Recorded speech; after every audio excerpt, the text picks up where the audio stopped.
സൗദിയിലെ പുതിയ വിമാന കമ്പനിയായ റിയാദ് എയറിന്റെ പരീക്ഷണ പറക്കൽ ഇന്ന് എയർ ഓപ്പറേഷൻ സർട്ടിഫിക്കറ്റ് നേടുന്നതിന്റെ ഭാഗമായാണ് യാത്ര.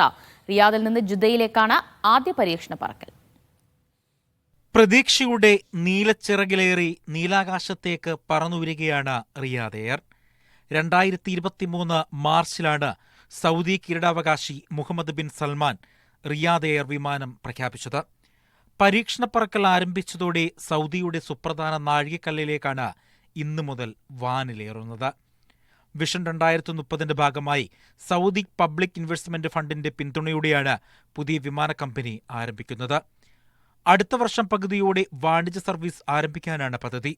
അതിനു മുന്നോടിയായി സിവിൽ ഏവിയേഷൻ അതോറിറ്റിയുടെ എയർ ഓപ്പറേഷൻ സർട്ടിഫിക്കേഷൻ നടപടികളുമായി മാസങ്ങൾ നീണ്ടുനിൽക്കുന്ന പരീക്ഷണ സർവീസാണ് നടത്തുന്നത്.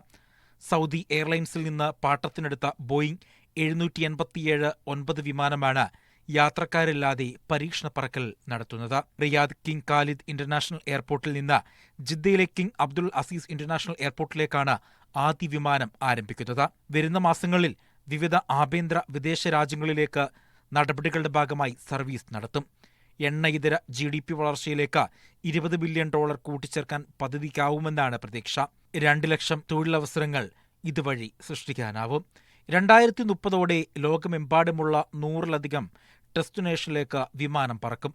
39 ബോയിംഗ് വിമാനങ്ങളാണ് അടുത്ത വർഷം സർവീസിനായി ഓർഡർ നൽകിയിട്ടുള്ളത്. ഇത്തിഹാസ് എയർവേഴ്സിന്റെ മുൻ ചീഫ് എക്സിക്യൂട്ടീവായിരുന്ന ടോണി ഡഗ്ലസ് ആണ് റിയാദ് എയറിന്റെ CEO.